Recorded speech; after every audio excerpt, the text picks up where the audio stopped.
देख रहे India TV, आपके साथ मैं हूं मीनाक्षी जोशी। देश में कोरोना का ग्राफ लगातार बढ़ता जा रहा है। देश में कोरोना के केसेस 1,73,763 पर पहुंच गए हैं। चाइनीज वायरस की वजह से अब तक 4,971 मरीजों की मौत हुई है। कोरोना के संकट के बीच अच्छी खबर यह भी है कि 82,370 मरीज ठीक होकर घर लौटे हैं। यानी कल 31 मई को लॉकडाउन 4.0 का आखिरी दिन है। 1 जून से लॉकडाउन के 5वें फेज की शुरुआत हो सकती है। लॉकडाउन 4 में कई तरीके की छूट दी गई थी। प्रवासी मजदूरों को घर पहुंचाया गया था। इसकी वजह से न सिर्फ कोरोना का ग्राफ बढ़ा, वायरस भी गांव-गांव तक पहुंच गया, जो अभी तक केवल शहरों तक सीमित था। ऐसे में सबसे बड़ा सवाल यह है कि कोरोना पर कंट्रोल कैसे होगा।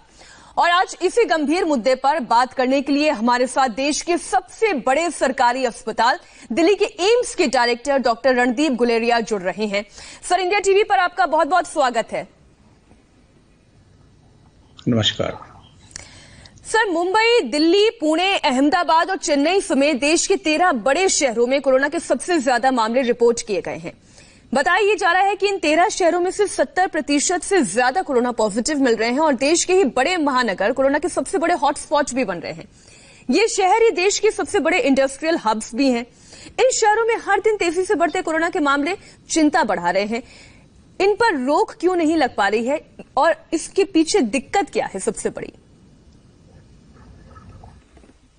आपकी बात बिल्कुल सही है कि जो देश के बड़े शहर हैं उनमें सबसे ज्यादा केसेस आ रहे हैं। 70 से 80% केसेस इन्हीं एरिया से आ रहे हैं। इनकी जो समस्या है वो देश के और हिस्सों से बिल्कुल यूनिक है, क्योंकि यहाँ पे अगर हम देखें तो क्राउडिंग जो है वो बहुत ज्यादा है। कई जगह ऐसे हैं जिनको हम कहते हैं अर्बन स्लम्स, जहाँ पे लोग जो हैं एक कमरे में 5 या 10 लोग जो काम कर रहे हैं वो रह रहे हैं। कॉमन टॉयलेट्स हैं, या फिर ट्रैवल जो है वो एक जो माध्यम है ट्रैवल का, उसमें बहुत ज्यादा क्राउडिंग है।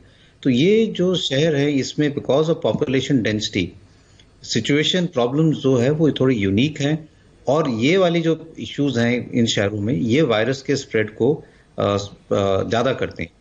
तो इसलिए हमें अपने शहरों के लिए और हर एक एरिया के लिए अलग सोल्यूशन ढूंढना पड़ेगा, जिसमें social distancing, wearing a mask, hand washing जो है वो और भी जरूरी हो जाता है, isolating people who are positive, क्योंकि अगर एक इंसान जो पॉजिटिव है, चाहे उसको माइल्ड सिम्टम्स भी हो, वो ऐसी कॉलोनी में अगर घूम रहा है तो वो कई लोगों को इन्फेक्शन दे देगा और वहां पे फिर एक बहुत बड़ा क्लस्टर बन जाएगा और इससे केसेस इन एरियाज में और शहरों में बढ़ जाएंगे। इसलिए ये जो कंटेनमेंट जोन्स हैं इन पे बहुत नजर रखने की जरूरत है, इन हॉटस्पॉट्स पे बहुत नजर रखने की जरूरत है। अगर हम यहाँ पे केसेस कम कर पाएंगे तो हमारा जो ग्राफ है वो आस्ता आस्ता फ्लैटन होकर कम होना शुरू हो जाएगा। सर, क्योंकि आपकी बात को लोग बहुत गंभीरता से समझते भी हैं और बहुत ऑथेंटिक बात होती है, इसलिए बहुत जिम्मेदारी से मैं भी आपसे ये सवाल पूछ रही हूं, क्योंकि भारत में कोरोना के मामले जून जुलाई में पीक पर हो सकते हैं। ये रिपोर्ट्स कई आई हैं, कई डॉक्टर्स ने भी कहा है। तो क्या ये माना जाए कि हम अब कोरोना विस्फोट के काफी करीब पहुंच गए हैं? कोरोना के केसेस बढ़ रहे हैं तो हम ऐसी स्थिति में पहुंच रहे हैं जहां पे केसेस एकदम बढ़ सकते हैं, और इसीलिए ये जो फेज है हमारा, जो अब जिस फेज में हम अब पहुंचे हैं, इसमें ज्यादा सतर्क रहने की जरूरत है। क्योंकि जैसे जैसे कुछ हद तक लॉकडाउन खुलेगा, ट्रैवल बढ़ेगा, लोग आपस में मिलना शुरू करेंगे, ऑफिस आना शुरू करेंगे, काम या इंडस्ट्री भी शुरू होंगी। ये सारे ऐसे एरियाज हैं जहां पे अगर हम सोशल डिस्टेंसिंग, हैंड वॉशिंग, और जिनको लक्षण है वो घर नहीं रहे और वो ऐसे एरियाज में आ जाएं, तो केसेस भी बढ़ेंगे और उसके साथ साथ हॉस्पिटल एडमिशंस और डेथ भी बढ़ सकती है। इसलिए जैसे जैसे हमारा लॉकडाउन उठता है, जैसे जैसे इकोनॉमी को हम रीस्टार्ट करते हैं और लोग बिजनेस में, ऑफिसेज में और दुकानों में आना शुरू करते हैं, ये बहुत जरूरी हो जाता है कि हम सब लोग अपनी जिम्मेदारी समझें और social distancing, hand washing, mask जो है, इस सब का हम पूरी तरह से इस्तेमाल करें, रिलीजियसली इस्तेमाल करें, क्योंकि अगर हम ये नहीं करेंगे तो ये वाला आगे वाला दौर जो है वो बहुत गंभीर होगा। ये जो आगे वाले दौर की तरफ आप इशारा कर रहे हैं, क्या यही वो कम्युनिटी स्प्रेड है जिसका डर कई देशों में देखा गया है और डर अब कुछ भारत में भी दिखाई देता है? बिल्कुल यही हम कहने की कोशिश कर रहे हैं कि अगर हम ये एहतियात नहीं बरतेंगे और हम अपना इकोनॉमी खोलेंगे और लोग ट्रैवल करने शुरू हो जाएंगे, बिजनेसेस शुरू हो जाएंगी, इंडस्ट्री में वर्कर्स आने शुरू हो जाएंगे। अगर हम इस प्रिकॉशंस को नहीं रखेंगे तो ये जाहिर है कि ये जो स्प्रेड है ये इस एरियाज में हो जाएगा, जो एक तरह से कम्युनिटी स्प्रेड शुरू हो जाएगा। सर, सबसे बड़ी इस वक्त दिक्कतें आ रही है उन फ्रंट लाइन वॉरियर्स के सामने जो मोर्चे पर लगातार डटे हुए हैं। वो तेजी से कोरोना की चपेट में आ रहे हैं। केवल एम्स की ही अगर बात करें तो अब तक 200 से ज्यादा कोरोना पॉजिटिव केसेस यहां रिपोर्ट किए गए हैं और 3-4 दिन के अंदर ही एम्स में 60 से ज्यादा हेल्थ वर्कर्स कोरोना पॉजिटिव पाए गए हैं। ऐसे हालात में कोरोना को काउंटर करते हुए इलाज करना कितना मुश्किल हो रहा है? तो आपकी बात सही है कि कोरोना वॉरियर्स का हमें बहुत ध्यान रखने की जरूरत है और हमें समाज में भी सब ध्यान रखने की जरूरत है। अगर हम अपने ये जो 200 से के करीब हमारे पॉजिटिव केसेस आए हैं, सिर्फ इनमें से 3 या 4 हैं जो हम ये कह सकते हैं कि कोविड वार्ड में काम कर रहे हैं। कई लोग जो पॉजिटिव आए हैं वो या तो रिकॉर्ड सेक्शन में काम कर रहे हैं या किसी और एरिया में काम कर रहे हैं जहां पे उनका पेशेंट से कोई डीलिंग नहीं, जैसे एडमिनिस्ट्रेटिव ब्लॉक है, इंजीनियरिंग ब्लॉक है। तो इसका यही मतलब हो रहा है क्योंकि कम्युनिटी में केसेस ज्यादा हैं और ये लोग वहां काम रहते हैं, बाहर से आते हैं, तो ये केसेस लेके ये पॉजिटिव होके हॉस्पिटल में आ रहे हैं। हमारे हॉस्पिटल में कोविड एरिया में बहुत कम केसेस पॉजिटिव हुए हैं। इसलिए मेरा ये मानना है कि जो कोविड एरिया है वहां पे हम हेल्थ केयर वर्कर्स को पूरी तरह से प्रिपेयर करते हैं, पीपीईज डालते हैं, वो अपना पूरा ध्यान रखते हैं। लेकिन जो नॉन कोविड एरियाज हैं या जहां लोग बाहर जाते हैं वहां पे हम थोड़ा लापरवाही कर लेते हैं। हम ये सोचते हैं कि हम सेफ हैं क्योंकि हम नॉन कोविड एरिया में है, यहाँ पे केसेस कोई हमारे पास कोई बीमार नहीं है। और ये हम अक्सर देखते हैं और हमारे हेल्थ इन्फेक्शन कंट्रोल टीम इसी में ही लगी है कि लोग अपना मास्क उठा के इकट्ठे बैठ के खाना खा रहे हैं या इकट्ठे बैठ के चाय पी रहे हैं। उनमें से अगर एक भी कोई पॉजिटिव है तो इस क्लोज कॉन्टैक्ट से वो सबको इन्फेक्शन दे सकता है। और ये ऑफिस में होने का डर है, ये दुकानों में होने का डर है, ये इंडस्ट्री में होने का डर है। और इसीलिए मैं बार बार यही कह रहा हूं कि जैसे हम आगे बढ़ें और जैसे हम ये देख रहे हैं कि इन हॉटस्पॉट्स में केसेस ज्यादा हैं, ये बहुत जरूरी हो जाता है कि हम अपनी जिम्मेदारी समझें। हम कुछ दिनों के लिए अकेले खाना खाएं, इकट्ठे मिलकर खाना ना खाएं, अपना मास्क हमेशा लगा रखें और सोशल डिस्टेंसिंग ऑफिस में भी करें, जिससे हम किसी को इन्फेक्शन ना दें और हमें किसी से इन्फेक्शन ना हो। अभी हाल ही में एम्स के मेडिसिन डिपार्टमेंट के पूर्व हेड और मशहूर पल्मोनोलॉजिस्ट डॉक्टर JN पांडे और एम्स के ही सीनियर सैनिटेशन सुपरवाइजर की भी कोरोना की वजह से मृत्यु हुई है। जाहिर है ये बहुत चिंता की बात है डॉक्टर्स और हेल्थ वर्कर्स के लिए, सुरक्षा के लिए। क्या कुछ और अब अलग कदम उठाए जा रहे हैं? तो ये तो बहुत चिंता की बात है। डॉक्टर पांडे तो एम्स से रिटायर हुए, उनको 15 साल से ज्यादा हो गए थे, लेकिन एक कोरोना वॉरियर होने के कारण उन्होंने प्रैक्टिस अपनी फिर शुरू की, पेशेंट देखने शुरू किए कि उनको लगा कि पेशेंट सफर कर रहे हैं और वो जहां प्रैक्टिस कर रहे थे वहां पे अनफॉर्चुनेटली किसी पेशेंट के कांटेक्ट में आके उनको इन्फेक्शन हुआ। उम्र उनकी ज्यादा थी, 80 साल के करीब थी, हाई रिस्क ग्रुप में थे और इसलिए अनफॉर्चुनेटली उनका देहांत हो गया। एम्स के वो एक एम्सोनियन थे, शुरू से एम्स में ही रहे थे। 1958 में वो उन्होंने as undergraduate student AIIMS join किया था और फिर वो as head of medicine AIIMS से ही रिटायर। मेरा ये कहना है कि हमें जो सारे अपने कोरोना वॉरियर्स हैं, चाहे वो हेल्थ केयर वर्कर्स हो, पैरामेडिकल स्टाफ हो, पैरामिलिट्री या और कोई लोग हो, इन सबको हमें पूरा प्रोटेक्शन देना चाहिए। क्योंकि अब जैसे हम देख रहे हैं केसेस बढ़ रहे हैं तो हमें कोई चांस नहीं लेना चाहिए और इनका मोराल ऊपर करना बहुत जरूरी है, क्योंकि ये अपने जान को और अपने नियर और डियर वंस ये और रिस्क में रखते हुए ये काम कर रहे हैं। इसलिए इनको प्रोटेक्ट करने की जरूरत है, चाहे पीपीई हो, चाहे N95 मास्क हो, ये हमें इन सबको पूरी तरह से देना चाहिए।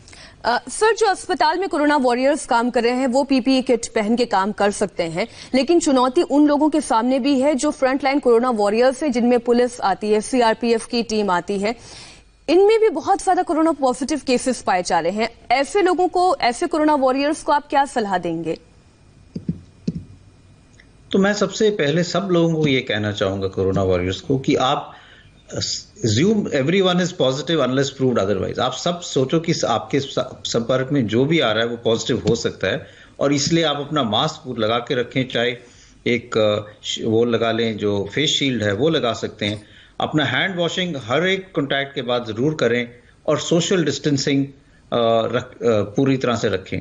कई दफा देखा गया है कि जो कोरोना वॉरियर्स हैं जो कि बाहर जा रहे हैं, चाहे वो इंस्पेक्टर्स हों, चाहे वो पैरा मिलिट्री फोर्सेस हों, वो ये सोचते हैं कि हम हमारी उम्र कम है, हम जवान हैं और हम इसका उनको आदत पड़ी हुई है कि वो एकदम सोचते हैं कि हमें कुछ नहीं होगा और इसलिए वो थोड़ा लापरवाही कर लेते हैं और उससे उनको एकदम इन्फेक्शन हो जाती है। एक इंसान को भी इन्फेक्शन हो जाए और वो इन्फेक्शन फिर अपने एरिया में ले जाए, जैसे मान लो कोई स्टेशन है या कोई बैरिक्स है, तो वहां पे फिर वो इन्फेक्शन सबको फैल सकता है क्योंकि वहां सब लोग खाना इकट्ठा खा रहे हैं, एक दूसरे को मिल रहे हैं। तो हमें अपनी आदतें कुछ महीनों के लिए बदलनी पड़ेगी। ये समझना पड़ेगा कि हमें एक दूसरे से दूर ही रहना है जब तक ये इन्फेक्शन कम नहीं होता। सर, क्योंकि आप ये कह रहे हैं कि सबसे आसान तरीका और सटीक तरीका यही है कि हम ये मानकर चलें कि हमारे आसपास सभी लोग कोरोना पॉजिटिव ही हैं, तभी हम बच सकते हैं। लेकिन क्योंकि केसेस अब ज्यादातर एसिम्प्टोमेटिक हैं, लक्षण नहीं दिखाई देते हैं, वो कोई घर का भी सदस्य हो सकता है, वो कोई ऑफिस का सदस्य हो सकता है, ऐसे में पहचान कैसे की जाए? एसिम्प्टोमेटिक केसेस को डील करना तो सबसे ज्यादा मुश्किल हो रहा है, चाहे वो कोरोना वॉरियर्स हो या फिर आम नागरिक हो। बिल्कुल सही, आपने ये बिल्कुल सही कहा कि एसिम्प्टोमेटिक या जो हम कहते हैं प्री सिम्प्टोमेटिक, ये भी देखा गया है कि जिसको सिम्टम्स है, बुखार हुआ, बुखार से 2 दिन पहले भी वो इन्फेक्शियस है, वो इन्फेक्शन 2 दिन पहले भी स्प्रेड कर सकता है बुखार होने से 2 दिन पहले, इसलिए वो प्री सिम्प्टोमेटिक स्टेज में भी इन्फेक्शियस हो सकता है। तो एसिम्प्टोमेटिक, प्री सिम्प्टोमेटिक और सिम्प्टोमेटिक तो इन्फेक्शियस है ही। इन पहले दो को, एसिम्प्टोमेटिक और प्री सिम्प्टोमेटिक को पकड़ना बहुत मुश्किल है क्योंकि इनका हम कोई रैंडम टेस्टिंग नहीं कर सकते कि समाज में ये नहीं पता चलेगा कि कौन पॉजिटिव है कौन नेगेटिव है जब तक उसको सिम्टम नहीं होते। इसीलिए मैं कह रहा हूं कि हम यही मान के चलें कि हमें अपने आप को प्रोटेक्ट करना है, सबको पॉजिटिव समझे, सबको एसिम्प्टोमेटिक पॉजिटिव समझे और ऑफिस में या बिजनेस में या इंडस्ट्री में या हेल्थ केयर वर्कर्स हों या कोरोना वॉरियर्स हों, उनको अपना पूरा ध्यान इस तरह से रखना चाहिए कि हम इन्फेक्शन कंट्रोल मेजर्स जो हैं, जो मिनिस्ट्री के वेबसाइट पे भी हैं, उनको हम पूरी तरह से फॉलो करें, चाहे हम बाहर हों चाहे घर के अंदर हों। हैंड वॉशिंग, सोशल डिस्टेंसिंग एक नॉर्म बनना चाहिए, एक आदत बन जानी चाहिए और यही न्यू नॉर्मल होना चाहिए। सर, आपने कहा हर किसी की जांच नहीं हो सकती, जांच आने वाली वो स्टेज क्या है कि कब किसी को ये समझना होगा कि अब वक्त है कि अब वो जाकर जांच करा लें? ये बहुत जरूरी है क्योंकि हम अगर देखें तो सरकार भी और आईसीएमआर गाइडलाइंस भी बदल रही हैं कि हम चाह रहे हैं कि हम ज्यादा से ज्यादा जांच करें। एक समय था जब हम देश में सिर्फ 10 से 20 हजार टेस्ट रोज का कर पाते थे, अब हम 1,20,000 टेस्ट कर रहे हैं। हमारी टेस्टिंग कैपेसिटी रोज बढ़ रही है और मेरा यह मानना है कि मिड जून तक हम इसको भी डबल कर पाएंगे। लेकिन वो सोल्यूशन पूरी तरह से नहीं है। टेस्ट उन लोगों का करना चाहिए जो क्लोज कॉन्टैक्ट में आए हैं, किसी पॉजिटिव पेशेंट में, फैमिली मेंबर्स हों या वो जिनको लक्षण है कोविड के, या फिर ऐसे लोग हैं जिनको सीवियर निमोनिया हो रहा है और जिनका पता नहीं चल रहा कि कॉज क्या है, उनका हमें टेस्ट करना चाहिए जो हॉस्पिटल में आ रहे हैं, या फिर जिनका हेल्थ केयर वर्कर्स जिनको एक्सपोजर हो गया है कोविड पॉजिटिव पेशेंट से, अनप्रोटेक्टेड एक्सपोजर जिसको हम कहते हैं। लेकिन टेस्टिंग फैसिलिटीज जैसे जैसे बढ़ेगी, टेस्टिंग क्राइटेरिया भी चेंज होंगे और हम और लोगों को भी टेस्ट कर पाएंगे। जैसे हॉटस्पॉट्स हैं, वहां पे जिसको भी थोड़ा बहुत सिम्टम लगे उनको हमें टेस्ट करना चाहिए क्योंकि उनको फिर हम आइसोलेट कर सकते हैं, उनको और लोगों से अलग कर सकते हैं जिससे वो आगे इन्फेक्शन ना फैलाएं। सर, आप बता रहे हैं कि क्राइटेरिया भी अब लगातार चेंज हो रहा है, कुछ और एडिशन हो रहे हैं, कुछ सब्सट्रैक्शन हो रहे हैं, जो क्योंकि अब हमारे ट्रैवल पूरी तरीके से न्यू नॉर्मल, आप कह रहे हैं कि न्यू नॉर्मल तरीके से हम कोशिश कर रहे हैं वो ट्रैवल स्मूथ हो, एयर ट्रैवल हो रहा है, ट्रेन के जरिए ये ट्रैवलिंग हो रही है। जो हॉटस्पॉट एरियाज है जिनमें बात हो गई मुंबई की, अहमदाबाद की, इंदौर की, क्या आपको ये लगता है कि वहां से आने वाले फ्लाइट्स को या ट्रेन्स को ज्यादा से ज्यादा उन लोगों की टेस्टिंग की या इंस्टीट्यूशनल क्वारंटीन की जरूरत है, या केवल होम क्वारंटीन ही किया जा सकता है अगर कोई सिम्टम नहीं है? तो ये बात सही है कि अब ट्रैवल शुरू हो गया है और जैसे मैंने कहा कि ट्रैवल जैसे शुरू हो जाता है तो इंसान की रिस्पॉन्सिबिलिटी भी बढ़ जाती है। अगर हम किसी हॉटस्पॉट से आ रहे हैं और हमें पता है कि हम इस एरिया से आ रहे हैं जहां हमें इन्फेक्शन होने के चांस, बहुत जरूरी है कि हम किसी तरह से अपने आप को औरों से अलग रखें। सिंपलेस्ट मेथड तो यही है कि हम अपने आप को होम क्वारंटाइन करें। अगर हमारे पास होम क्वारंटाइन करने की फैसिलिटी है, अलग कमरा है, अटैच बाथरूम अगर हो, और आप इस तरह से कर पाएं कि आप किसी और को इन्फेक्शन ना दें। अगर वो नहीं कर सकते तो आपको इंस्टीट्यूशन क्वारंटाइन करना चाहिए कुछ दिन के लिए, एटलीस्ट 7 से 10 दिन के लिए करना चाहिए, आइडियली 2 हफ्ते करना चाहिए, जिससे आप अपने ही घर वालों को या जिनको आप मिलने गए हैं ट्रैवल करके इतने दिनों बाद, उनको ना इन्फेक्शन दे और आप एक कारण ना बने कि उस एरिया में इन्फेक्शन जो है स्पाइक हो जाए। इसलिए मेरा यह मानना है कि अगर पॉसिबल है तो आप होम क्वारंटाइन कीजिए, अगर नहीं पॉसिबल है तो आप ऐसे कुछ जो इंस्टीट्यूशन क्वारंटाइन है उस फैसिलिटी का लाभ लीजिए, वहां पे आप अपने आप को रखें कुछ दिनों के लिए, जिससे आप सेफ हैं और आपके नियर और डियर वंस भी सेफ हैं।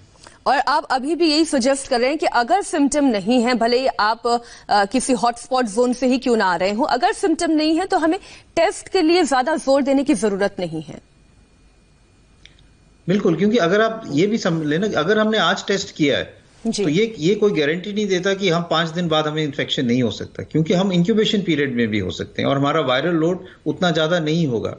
तो एक दिन टेस्ट करने से ये नहीं आप कह सकते कि आप नेगेटिव हो, क्योंकि जब तक आपके लक्षण नहीं हुए, शुरू नहीं हुए, आपके थ्रोट में या नाक में इतना वायरल लोड नहीं होगा कि आपका टेस्ट पॉजिटिव हो, तो आपको एक फॉल्स सेंस ऑफ वेलबींग हो जाएगी कि मेरा टेस्ट नेगेटिव है।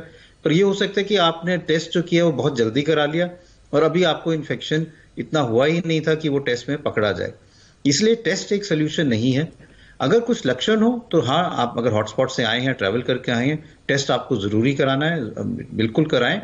लेकिन अगर लक्षण नहीं है तो भी आपको ये नहीं पता कि 5 दिन बाद क्या हो सकता है, और जैसे हम कह रहे हैं कि आप एसिम्प्टोमेटिक हो सकते हैं, प्री सिम्प्टोमेटिक हो सकते हैं, तो ये बेहतर रहेगा कि एटलीस्ट कुछ दिनों के लिए 7 से 10 आपको अलग रखें, इससे आपको इन्फेक्शन ना दें। अगर 7-10 या 10 दिन के बाद आपको कुछ नहीं हो रहा है, आप बिल्कुल ठीक है, तो चांसेस हैं कि आप ठीक हो गए और आपको घबराने की जरूरत नहीं, आप इन्फेक्शन लेके नहीं आए। जी, जब हमने ये इंटरव्यू करना शुरू किया तो बहुत से लोगों ने सवाल भी भेजना शुरू किया, जिसमें से आम लोगों के मन में एक सवाल ये है कि एक ओपन एयर में ट्रैवल करना और एक एसी कंपार्टमेंट में या एक एसी फ्लाइट में ट्रैवल करना, रिस्क यहां पर कितने बड़े हैं? ओपन एयर में ट्रैवल करने के रिस्क ज्यादा होते हैं या फिर वो एक एसी चैम्बर में ट्रैवल करने के रिस्क ज्यादा हैं? तो इस पे 2-3 चीजें हैं। ओपन एयर अगर क्रॉस वेंटिलेशन अच्छी है, हवा खुली आ रही है और क्रॉस वेंटिलेट हो रही है, मतलब एक तरफ से आके दूसरी तरफ से बाहर जा रही है और एयर एक्सचेंज अच्छा है, तो that is a good situation. अगर आप एसी यूज कर रहे हैं तो एयरलाइंस वाले एसीज में सब में एक हेपा फिल्टर लगा होता है। उस हेपा फिल्टर का ये मतलब है कि वो फिल्टर जो भी वायरस हो उसमें फिल्टर हो जाता है और वो फिर हवा में नहीं आता है। तो अगर हेपा फिल्टर लगा हो और एयर एक्सचेंजेस अच्छे हो रहे हो एयर कंडीशनिंग, एयर एसी में, तो भी आपके इन्फेक्शन के चांसेस उस एयर कंडीशन हवा में कम हो जाते हैं। तो ये बहुत जरूरी है कि जहां जहां पे भी एसी हो वहां पे उसकी एयर सर्कुलेशन ज्यादा हो, फिल्टर लगा हो, चाहे वो ट्रेन हो चाहे वो एयरलाइंस हो, तभी इन्फेक्शन कम हो सकता है। अगर ऐसी चीजें नहीं है तो खुली एयर जो है वो बेटर है। जी, सर आप हमारे साथ बने रहिएगा। एम्स के डायरेक्टर रणदीप गुलेरिया से कोरोना से जुड़े हुए हर सवाल का जवाब हम जान रहे हैं, समझ रहे हैं। हम उनसे ये भी जानेंगे कि प्रवासी मजदूरों के अपने गांव में पहुंचने पर कोरोना का खतरा अब ग्रामीण इलाकों में कितना फैल गया है। एक छोटे से ब्रेक के लिए लेकिन हमें रुकना होगा। सर हम लौट रहे हैं आपके पास, आपके साथ सवाल जवाब का हमारा ये सिलसिला जारी रहेगा। एक छोटे से ब्रेक के बाद हो रहे हैं फौरन हासिल। ब्रेक के बाद एक बार फिर आपका स्वागत है। एम्स के डायरेक्टर डॉक्टर गुलेरिया हमारे साथ जुड़े हुए हैं। सर अब हम लॉकडाउन के अगले चरण की बात करते हैं, क्योंकि लॉकडाउन 4 खत्म होने के बाद अब क्या 5वें फेज में हम जाते हैं तो उसका स्वरूप क्या होना चाहिए, कितनी छूट मिलनी चाहिए और हालात को नॉर्मल बनाने के लिए क्या क्या कोशिशें करनी होंगी हमें?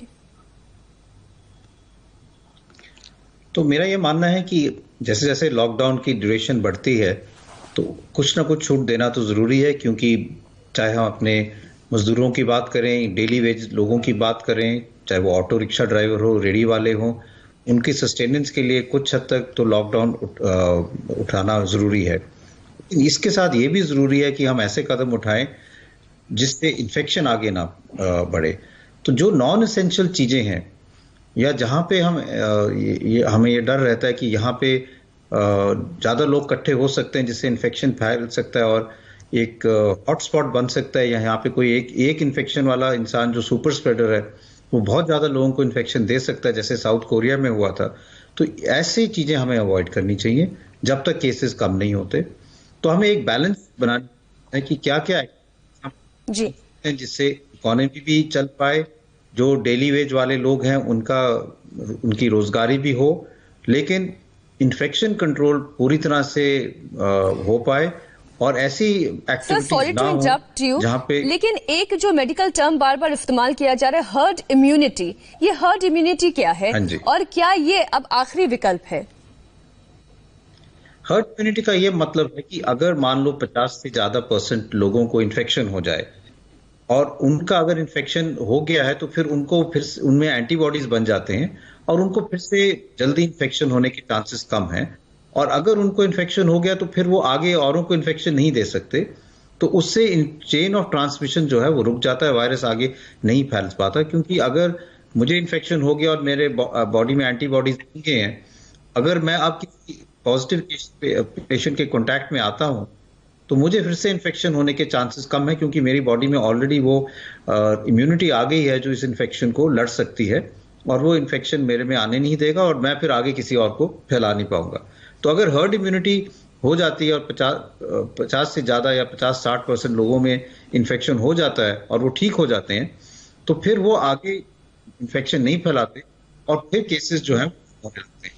लेकिन ये बात समझना बहुत जरूरी है कि अगर हम हर्ड इम्यूनिटी की बात करें तो उसमें इतने केसेस इन्फेक्ट होना बहुत जरूरी है और हमारी पॉपुलेशन इतनी ज्यादा है कि वो हर्ड इम्यूनिटी अभी कुछ हफ्तों या महीनों में उस नंबर तक नहीं पहुंच पाएगी। सर, कई लोगों का ये मानना है कि क्योंकि हमने लॉकडाउन में इतनी छूट दी है उसकी वजह से कोरोना के मामले में चिंताजनक रूप से बढ़ोतरी हुई है। क्या आप भी ये मानते हैं कि ये छूट और रियायतों का नतीजा है?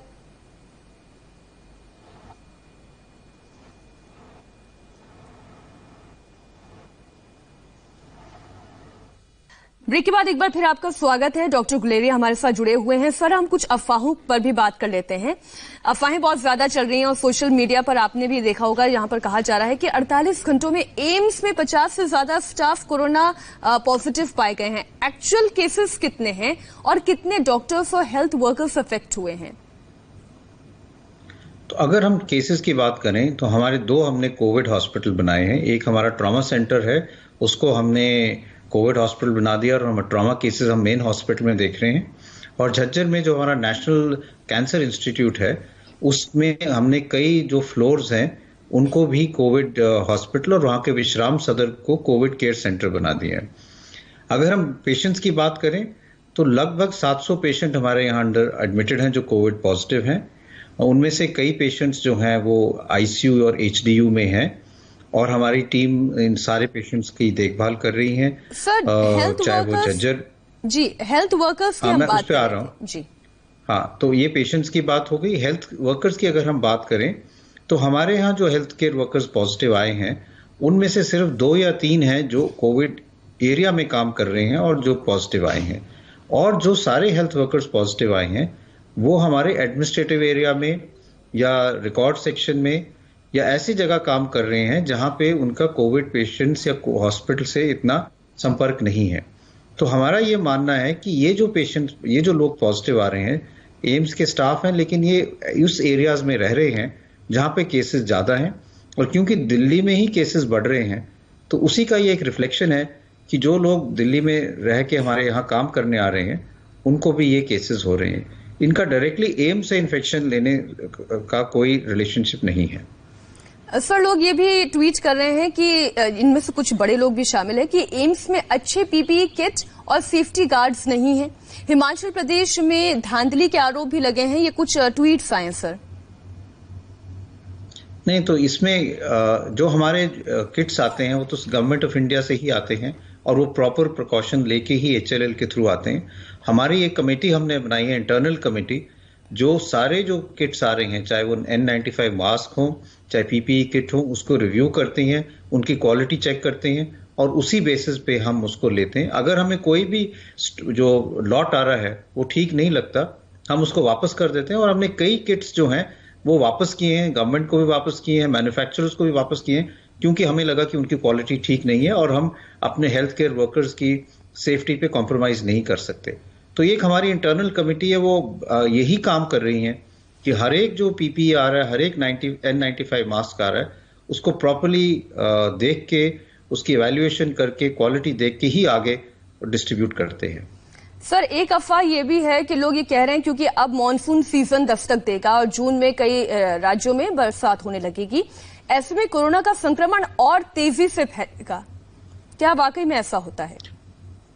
तो ये धारणा कई लोगों में थी। पहले लोगों में ये धारणा थी कि जब गर्मी होगी और दिल्ली और आसपास एरिया में जब बहुत ज्यादा टेम्परेचर होगा तो कोविड सरवाइव नहीं कर पाएगा और हमारे केसेस कम होंगे। ऐसा नहीं हुआ। और अब यही धारणा है कि जब मौसम बदलेगा, ह्यूमिडिटी ज्यादा होगी, तो वायरस जो है ज्यादा सरवाइव कर पाएगा। पॉसिबल है, और ये पॉसिबल भी है कि सर्दियों तक केसेस रहें, लेकिन ये नया वायरस है, ये कैसे बिहेव करेगा ये कहना मुश्किल है।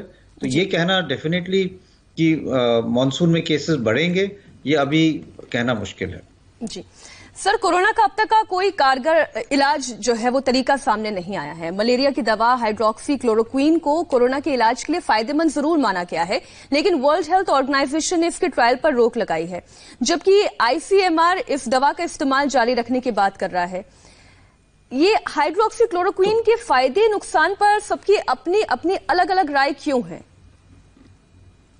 तो इसमें दो तीन चीजें हैं। एक, हाइड्रोक्सी क्लोरोक्वीन एज प्रिवेंशन, कि अगर हम किसी को दें प्रिवेंट करने के लिए, और दूसरा है hydroxy chloroquine for treating serious cases. अगर हम हाइड्रोक्सी क्लोरोक्वीन का डेटा देखें तो कुछ डेटा लैब से है और कुछ डेटा जो है वो क्लिनिकल ट्रायल से है। सारा डेटा ये सजेस्ट करता है कि ये जो है ये अर्ली स्टेज में वायरस की रेप्लिकेशन यानी कि वायरस की ग्रोथ को रोकता है, और इसलिए अगर इसको जल्दी दिया जाए या प्रोफिलैक्सिस के लिए दिया जाए तो ये काम कर सकता है। लेकिन अगर वायरस रेप्लिकेट करके अब आगे बढ़ गया है तो इस दवाई का इतना असर नहीं होगा। दूसरा जो WHO का कंसर्न था वो था कि इसकी साइड इफेक्ट्स ज्यादा तो नहीं है, सेफ्टी के बारे में था। अगर हम देखें तो ये दवाई इंडिया में ऑलमोस्ट 30 से ज्यादा साल से अवेलेबल है। बहुत लोग इसको यूज करे हुए हैं। मैंने भी खुद यूज किया, ऑलमोस्ट 20 साल हो गए हैं, और हमने ये देखा है कि ये काफी सेफ ड्रग है। इतने ज्यादा साइड इफेक्ट्स इसमें नहीं है, अगर ठीक डोज से दिया जाए और ठीक मॉनिटरिंग करके लिया जाए, और जिन लोगों को इसकी साइड इफेक्ट्स के चांसेस है उनको ना दिया जाए। इसलिए WHO और ICMR ने फिर अपना डेटा कलेक्ट किया। हमने अपना डेटा कलेक्ट किया एम्स में, जो हम कहते हैं फार्माकोविजिलेंस, कि इसके साइड इफेक्ट्स ज्यादा तो नहीं है, इसमें कुछ फायदा हो रहा है या नहीं है। और ये देखा गया कि जब हम इसको प्रोफिलैक्सिस के लिए देते हैं, हेल्थ केयर वर्कर्स को देते हैं, कोरोना वॉरियर्स को हम जब दे रहे हैं, तो उनमें जिन्होंने ये दवाई ली थी उनमें कोविड इन्फेक्शन कम पाया गया जब हम कंपेयर करें उन लोगों से जिन्होंने ये दवाई नहीं ली थी। इसलिए ICMR ने ये डिसीजन लिया और नेशनल टास्क फोर्स ने ये डिसीजन लिया कि ये दवाई जो है सेफ है, क्योंकि इस जो हमारे यहाँ डेटा आया था उसमें कोई साइड इफेक्ट्स नहीं थे। कुछ हद तक सिग्नल्स आ रहे हैं कि शायद ये काम कर रही है, और इसलिए जो गाइडलाइंस हैं वो एक्सटेंड हो गई हैं कि हेल्थ केयर वर्कर्स के अलावा जो फ्रंट लाइन वर्कर्स हैं, चाहे वो पैरामिलिट्री वाले हों या सर्वेलेंस वाले लोग हों, उनमें भी ये दवाई दी जानी चाहिए। सर, वैक्सीन को लेकर आप क्या उम्मीद और संभावना जता रहे हैं, क्योंकि पूरी दुनिया भर में लगातार इस पर काम चल रहा है, लेबोरेटरीज जुटी हुई हैं, लेकिन कामयाबी अभी तक किसी भी देश को नहीं मिली है। आपकी क्या उम्मीद है? तो वैक्सीन पे बहुत काम हो रहा है। 100 से ज्यादा कैंडिडेट वैक्सीन देखी जा रही हैं। भारत में भी कई वैक्सीन कैंडिडेट्स हैं, 4 से ज्यादा वैक्सीन कैंडिडेट्स पे इस रिसर्च हो रही है। गवर्नमेंट सेक्टर में भी, प्राइवेट सेक्टर में भी, और इंटरनेशनल पार्टनरशिप के थ्रू भी कई वैक्सीन कैंडिडेट्स पे रिसर्च हो रही है कि जल्दी बनाई जाए। पर यह बहुत जरूरी है समझना कि अगर हम किसी भी वैक्सीन को देखें, सबसे पहले तो ये एक नया वायरस है, तो इसके लिए एक स्पेशल वैक्सीन बननी पड़ेगी जो इस वायरस इम्यूनिटी के अगेंस्ट इम्यूनिटी बढ़ाती है। फिर वो देखना पड़ेगा कि ये वैक्सीन एफिकेशियस है, मतलब ये प्रोटेक्शन अच्छी देती है। अगर एक आप वैक्सीन बनाओ और प्रोटेक्शन 10 या 20% ही दें, उसका फायदा नहीं है। 70-80% प्रोटेक्शन तो कम से कम होना चाहिए। फिर वो सेफ होनी चाहिए। ऐसी वैक्सीन का फायदा नहीं है जो जिसके साइड इफेक्ट्स जब बहुत ज्यादा हों। और फिर हमें एक ऐसे मैकेनिज्म बनाना है जिससे हम मास प्रोडक्शन कर सकते हैं वैक्सीन को, और बहुत ज्यादा लोग मिलियंस ऑफ डोजेस बन सकते हैं। इस सब में टाइम लग सकता है। सर, अमूमन कितना टाइम लगता है एक वैक्सीन तैयार होने में? तो अगर हम ट्रेडिशनल मेथड से देखें तो कम से कम 1.5 या 2 साल लग जाते थे। अगर हम वाले देखें जो हम फास्ट ट्रैक कर रहे हैं, क्योंकि टेक्नोलॉजी आ गई है, सुपर कंप्यूटर यूज करके वैक्सीन कैंडिडेट जल्दी बना सकते हैं, फास्ट ट्रैक रिसर्च कर सकते हैं, तो ये लोगों का मानना है कि 1 से 1.5 साल के अंदर वैक्सीन बन सकती है। तो लोग यही सोच रहे हैं कि इस साल के एंड तक या अर्ली नेक्स्ट ईयर तक शायद हम एक वैक्सीन बना पाए। कितनी वो, पर जैसे मैंने कहा कि वैक्सीन में अप्स एंड डाउन्स बहुत होते हैं, तो हो सकता है कि अगर सब कुछ ठीक रहा तो बिगिनिंग ऑफ नेक्स्ट ईयर तक हमारे पास एक अच्छी वैक्सीन होनी चाहिए। सर, जब तक वैक्सीन नहीं तैयार होती, हमारे पास एकमात्र तरीका है अपनी इम्यूनिटी को बढ़ाने का, और बार बार सरकार भी इसी बात पर जोर दे रही है, डॉक्टर्स भी सलाह दे रहे हैं। इम्यूनिटी बढ़ाने के लिए आयुर्वेदिक काढ़ा, योग और प्राणायाम के बारे में आपकी क्या राय है? देखिए, इसमें कोई डेटा तो नहीं है, लेकिन ये मैं मानूंगा कि अगर हम आयुर्वेदिक दवाई देखें जिससे अगर कोई नुकसान नहीं है, फायदा हो सकता है, योगा करें, तो उससे भी हमारी इम्यूनिटी बढ़ सकती है और कुछ हद तक हमें प्रोटेक्शन मिल सकता है। लेकिन सबसे ज्यादा जरूरी ये है कि जो हम कहते हैं सोशल डिस्टेंसिंग, मास्क लगाना और हैंड वॉशिंग, वो हम रेगुलरली करें। जब भी घर पे आए, घर बाहर से, तो हाथ अपने धोएं, जूते चाहे बाहर निकाल लें, हो सके चाहें तो हम अच्छी तरह से नाक में बाहर वाले कपड़े धोने पे डाल के नए कपड़े डालें, सरफेसेस को ज्यादा टच ना करें, जब भी बाहर जाएं सोशल डिस्टेंस मेंटेन करें और अपने हाइजीन को ठीक रखें। अगर हम ये चीजें करें, खुराक अपनी अच्छी रखें, हरी सब्जियां, फ्रेश फ्रूट्स लें, तो हमारी इम्यूनिटी और प्रोटेक्शन ठीक रहेगी। जी, बहुत बहुत शुक्रिया डॉक्टर गुलेरिया आपका हमारे साथ जुड़ने के लिए और सारे डाउट्स को क्लियर करने के लिए, क्योंकि बहुत सारी भ्रांतियां भी हैं, बहुत सारे सवाल हैं। हम उम्मीद करेंगे इंडिया टीवी पर इस वक्त तमाम दर्शक जो आपको सुन रहे होंगे, उनके सारे डाउट्स क्लियर हुए होंगे। बहुत बहुत धन्यवाद हमारे साथ जुड़ने के लिए सर। धन्यवाद।